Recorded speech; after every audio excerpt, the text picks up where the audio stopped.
One Zambia, One Nation. Thank you so much for joining us on Zanis News. To present it, I'm Michelle Olwinda. The headlines. Government assures investors of conducive business environment. Chibuluma Copper Mine constructs 42 houses for victims.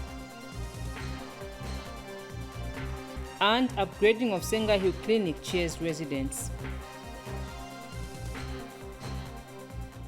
The news in detail. President Hakainde Hichilema has assured potential investors of government's commitment to creating a stable economic environment suitable for investment. President Hichilema says government has been implementing reforms with a view of creating a conducive business environment for the private sector to thrive. Lakson Makodza reports from London that the president said this during the Zambia Investor Forum organized by Invest Africa. For President Hakainde Hichilema, there's no resting when it comes to engaging world leaders, cooperating partners and prospective investors. Upon arrival from France, where he had a successful meeting with President Emmanuel Macron concerning Zambia's debt relief, President Hichilema proceeded to engage prospective investors at the Zambia Investor Forum organized by Invest Africa in London. This time round, I want to confirm that this government is committed to the reforms. After all, we are elected on the ticket of change to improve the livelihoods of our people. It can only be through the economy. President Hichilema said government is clear on what needs to be done in order to grow the country's economy. The government before us tried to go to the IMF 2-3 times. They couldn't get a program. We were able to get a program within 6 months of being in office because of a clear intent of what we know needs to be done to our economy in order to grow the economy. And speaking earlier at the same event, Minister of Finance, Stumbeko Msokotwani, implored the business community to use their influence to push for Zambia's debt relief. Can I urge you, you are all very influential people here, please push for this debt relief to take place. Minister of Mines and Minerals Development, Paul Kabuswe, urged would-be investors to take advantage of Zambia's stability and peace by investing in the country's mining sector. Most of the minerals that we talk about are in the ground, and most of them are not yet explored, meaning we need to do a lot of exploration, and Zambia offers that opportunity. Investors also learned that government has set aside 800,000 hectares of land meant for agricultural investment. My country has apportioned in excess of 800,000 hectares of land in specific parts of the country. Meanwhile, Minister of Energy, Peter Kapala, disclosed that government is looking for investors to invest in the construction of hydropower stations in the northern part of the country. Encourage investment in power generation in the northern part of the country where there is adequate rainfall. And the organizers of the Zambia Investor Forum pledged to prioritize the marketing of Zambia as a preferred investment destination. Since President Hichilema took office in August 21, Zambia has undergone a significant shift, change and focus in its economic policies and its approach. When you go into partnerships, joint ventures with Zambians, there are more incentives which include 10 years tax holidays. Reporting for Zanis in London, United Kingdom, I'm Lakson Makodza. As the country hosts the 22nd Common Market for Eastern and Southern Africa Heads of State and Government Summit, the Association of Zambian Women in Mining is calling on governments of respective countries in the region to consider establishing a bank that is targeted at supporting women in business to have access to easy funding. Here is a report. Despite the mining sector being regarded as the major contributor to the country's foreign direct investment and economic development, women representation in this part of the sector is low due to various reasons, among them lack of access to finance. The Common Market for Eastern and Southern Africa, COMESA, through its Women in Business support, has extended its support to the Association of Zambian Women in Mining to enhance their activities. We don't talk much of challenges. Yes, the challenges are there as women. Being a business person or business women is not easy. Perhaps you are looking for a starter. Perhaps you are looking for finances from the lending institutions, which you cannot get because of the high interest, then no, you cannot get, because you end up losing your house or your farm or whatever. So it becomes very, very difficult. Unless through COMESA, perhaps you can have a women bank that can help women to access finances, because doing it on our own is becoming a challenge. I think it's important that COMESA can think of that, to have women bank from all sectors of who are doing business, so that women can be able to access finances to do their businesses. As the country hosts the 22nd COMESA Summit Heads of State and Government, the association is positioning itself to use the platform to market the potential that Zambia has in mineral value addition and tourism. So value addition is very important. Why it's important? I think that's what you want me to emphasize. It's very important because, like she was holding that rock, which is coming right from the soil, the price that she quoted is the lowest price. So as it moves into the value chain, from raw material to rough material that is mine run, which is sold like that, the way it is, and then it goes to cutting and polishing, tumbling, that is manufacturing, jewel manufacturing. From there now it goes to the market. When it goes to the market, the women in mining are at the mine, in the rural area. It goes to the manufacturers who are doing the value addition in town. From there, it goes to the other women who are in trading, who are taking it now outside the country to go and market. Okay? Which means at those stages, the money is increasing. As Zambia strives to promote value addition on local materials, access to easy financial assistance must be made available for interested parties. Michero Lubinda for Zanis in Osaka. And the Organization of the African Unity, or AU, transitioned in what is now the African Union, AU, in 2002 in Durban, South Africa. Zambia played a significant role in the transition process through the Lusaka Summit, which drew the roadmap for the implementation of the AU. As the AU will be commemorating 60 years since its inception, Mwangala Kapandula takes us back to the time when the Lusaka Summit was held as part of the build-up to the commemorations. The decision to establish the African Union AU came after the realization that the Organization of African Unity, or AU, needed to refocus attention from the fight for decolonization towards increased cooperation and integration of African states to drive Africa's growth and economic development. Thus, on 9 September 1999, the OAU issued the CETA Declaration calling for the establishment of an African Union AU meant to accelerate integration on the continent and to enable Africa to play its rightful role in the global economy while addressing social, economic, and political challenges. Later, the Lome Summit in Togo in 2000 adopted the AU Consultative Act, while the Lusaka Summit in 2001, which was the 37th, deliberated on the roadmap for implementation of the AU and took place at Mulungushi International Conference Center, where former late President Frederick Chiluba chaired the deliberations. In 2000, the Durban Summit launched the African Union. As the continent will be celebrating its 60 years of the OAU, now the African Union, leaders have been called on to solve their own problems at the recently held AU Summit in Addis Ababa, Ethiopia. The vision for the AU is an integrated, prosperous, and peaceful Africa driven by its own citizens and representing a dynamic force in the global arena. For Zanis News, Mwangala Kapandula reporting in Lusaka. We continue with the news. Chibuluma Copper Mine Company has constructed 42 houses at a cost of 8 million kwacha for families who are earmarked for relocation. The families will be relocated following government's directive to compensate all the residents who are living in the mine danger zone as they are affected by the pollution. Agrippa Sulumbwe has the details. As mining operations takes place here at Rufanyama's Chibuluma Copper Mine, its discharge is powered on this tailing dam, which has been in existence for over 20 years now.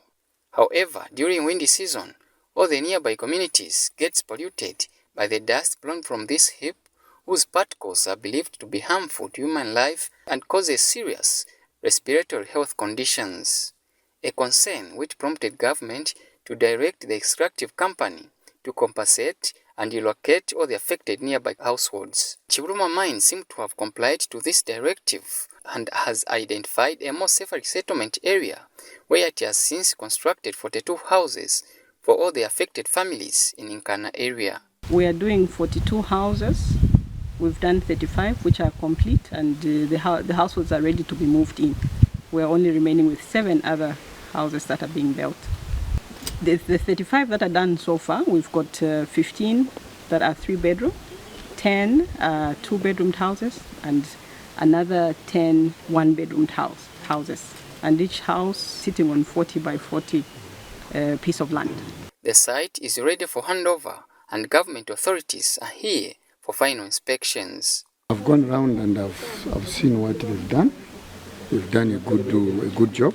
Our people will now shift into what will be called their new home, which has been constructed well, and they'll be happy here.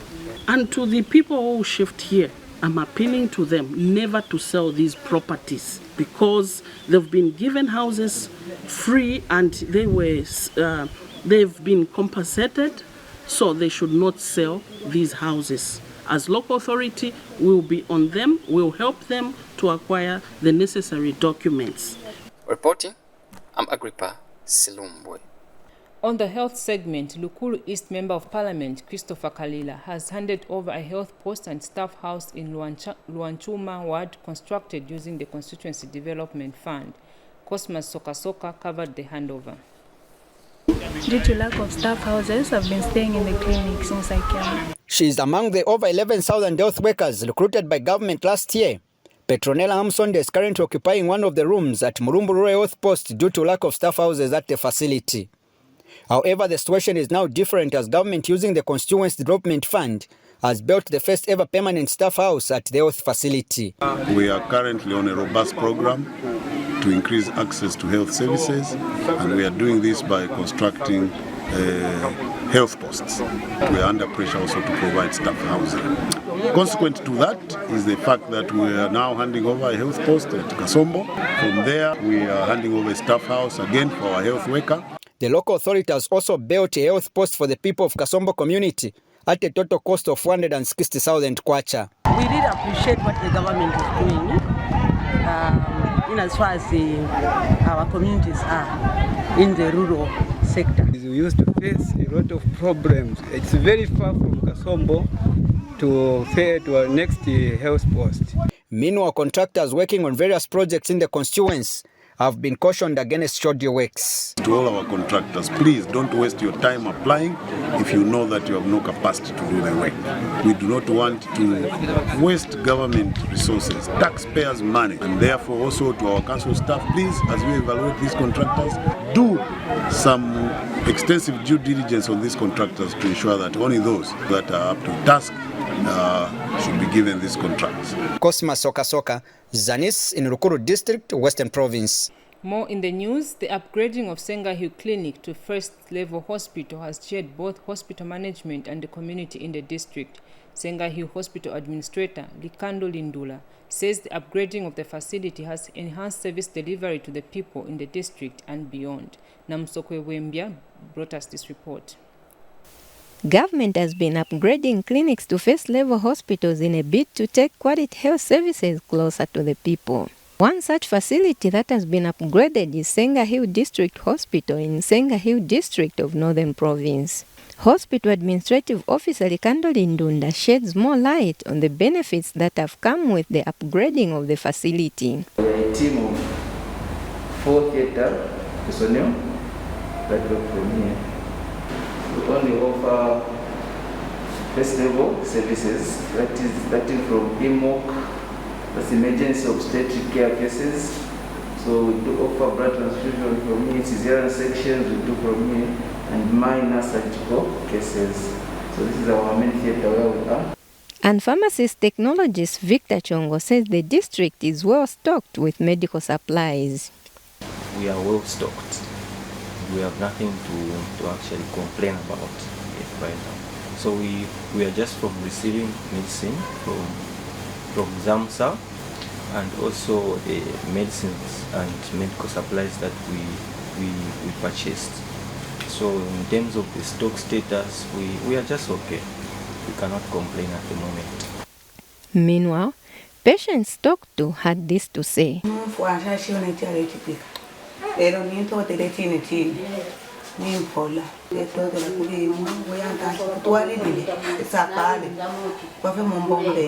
Reporting for Zanis in Senga Hill District, Namsokwe Bwembia. Meanwhile, government is connecting a new water reticulation system to over 1,000 households in Soweto compound in Luangwa District using the Constituency Development Fund. Lista Ndumba gives us more in this report. Luangwa's Soweto compound has been facing water supply challenges for a long time. To address this challenge, using Constituency Development Fund, government is connecting water supply to 150 households in the compound. Luangwa District Commissioner and the Council Chairperson inspected the progress on the project. We are happy that the work has started connecting Soweto with the piped water by Lusaka Water and Sewerage Company. Excited in the sense that the women also as community, they are participating in the actual barrier of covering of the pipes as they go on. The contractor has contracted the local women to do that. So we look forward to water being supplied to all the parts of Soweto. I'm very much actually humbled and thank actually the idle leadership of our president, HH7, that now Soweto is connected to the much more needed water. Both the Ward Development Chairperson and the Councillor appealed for extension of the water connection to more households. They approved the proposals which was there starting from 2017. They gave us 2,000 and we agreed to say that it's 2,000 meters. And the whole community knows that. When they came to change to say that it's 1,500. We said, where is the 500? What was approved is 2 kilometers, but to our sudden it was reduced to 1.5. I have been going to the council, we've even writing the letter to the council requesting for the 500 meters. The residents are elated with the development. These challenges, I think, to soon come to an end. The main 75 millimeters UPVC pipeline is being installed by LabNet Solutions, the contractor engaged to implement the project. LabNet Solutions site manager Solomon Vola said the project will be handed over to the local authority before the end of May 2023. Lista Ndumba reporting for Zanis in Luangwa District. Thank you, Lista, for that report. And still in the news, the Permanent Secretary under the Office of the Vice President, Lilian Kapusana, says government places high premium on nutrition as it drives human capital for national development. Ms. Kapusana says this is why government has committed itself to international protocols to improve the health and well-being of its people. Brian Siwisha filed in this report. Government says it has placed high premium on nutrition in the country as it drives human capital for national development. To actualize this, a 2-day planning meeting on nutrition for government-line ministries has been organized in Lusaka. Office of the Vice President Permanent Secretary Lilian Kapusana reiterated government's desire to see that the country is food secure. Government has placed a high premium on nutrition. This is because nutrition plays a significant role in the socio-economic development of our country. It is the vehicle that drives human capital development. In addition, government considers that each citizen has a right to adequate and nutritious food. She called on planners in the various government departments to institutionalize nutrition activities if Zambia is to develop. Directors of planning, policy, and budgeting, working with their permanent secretaries, are key in mainstreaming nutrition interventions in their respective ministries. This is in line with achieving the Earth National Development Plan cluster on food security and nutrition, which we are all a part of. And the National Food and Nutrition Commission says chronic malnutrition is still a public health concern which requires attention. Zambia Demographic Health Survey of 2018 shows that 35% of children under 5 are stunted or too short for their age, and this is an indicator of chronic malnutrition. According to provincial ratings, stunting is highest in Northern Province, and it stands at 46%, and Luapula Province 45%, and it is noted to be lowest in Western and Southern Province, where it is about 29% each. The Commission has called on stakeholders to work with it in combating malnutrition in the country. The aspiration of the government of the Republic of Zambia is to have zero hunger and a well-nourished population by the year 2030. The major contributor to realizing Vision 2030 is addressing all forms of malnutrition that are of public health concern. And cooperating partners have called for increased budgetary support to effectively combat malnutrition in districts. Sustainability of interventions can only be achieved with strong ownership by the Zambian government. Hence, we wish to urge the Zambian government and all line ministries to institutionalize funding for nutrition in the national budgets. Brans Risha reporting for Zanis in Lusaka. Finally, in the news, Southern Province Minister Cornelius Mwetwa says government is determined to unlock bottlenecks in the procurement processes to ensure cost-effective pricing and timely delivery of service. Mr. Mwetwa was speaking in Livingstone today during the official opening of the sensitization training for procurement officers in Southern Region, organized by the Zambia Institute of Public Procurement. As government continues implementing various strides towards national economic recovery, cost-effective and timely procurement of public goods and services have been identified as a key strategy for prudent utilization of national resources. Southern Province Minister Cornelius Mwetwa has assured procurement officers in the Southern region of government commitments to enhancing operations in the procurement sector. Donor administration through the Zambia Institute of Purchasing and Supply, ZIPS, is putting in place to unlock bottlenecks in the procurement process, reduce audit queries, overpricing, poor quality, untimely delivery, and provide equal opportunity for business to own and realize value for money to benefit our citizens' welfare. May I take this opportunity to encourage ZIPS to continue with good work of capacitating your members and the controlling officers gathered here. This good work will not go unnoticed because prudent management of public resources contributes to the lifting of the economic status of our people. The Zambia Institute of Purchasing and Supply, ZIPS, is keen to support government's procurement reforms. We cannot overemphasize the breakfast that the President of the Republic of Zambia, Pharaoh Hakainde Hichilema, normally emphasizes on the need for us to procure within cost, quality, and timeliness.